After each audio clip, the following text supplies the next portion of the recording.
তৃতীয় শ্রেণীর শিক্ষার্থীরা, আজকে আমি তোমাদের জন্য নিয়ে এসেছি তোমাদের গণিত বইয়ে যে 36 পৃষ্ঠার বিয়োগ অঙ্ক রয়েছে তার তোমার যে কথার অঙ্কগুলো রয়েছে সেগুলোর সমাধান। দেখো, 4 নম্বর অঙ্কে রয়েছে হাসান সাহেব বই মেলায় প্রথম দিন 5,620 টাকা এবং দ্বিতীয় দিন 6,385 টাকার বই বিক্রি করেন। দ্বিতীয় দিন তিনি কত টাকার বই বিক্রি করেন, বেশি বিক্রি করেন? ঠিক আছে, এটার উত্তর হবে 785 টাকা। এবং নাজমা বেগম 1560 টাকা নিয়ে বাজারে গেলেন, তিনি 975 টাকা খরচ করলেন, তার কাছে কত টাকা অবশিষ্ট রইল? এই হলো অঙ্কের সমাধান। আমাদের 6 নম্বর অঙ্কটির সমাধান হচ্ছে রহিম সাহেবের মাসিক আয় 18,550 টাকা এবং মাসিক ব্যয় 17,984 টাকা। মাসিক জমা কত?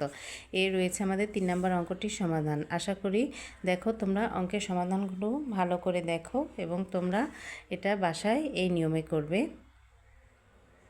ঠিক আছে, তোমাদের ভিডিওটি ভালো লেগে থাকে অবশ্যই লাইক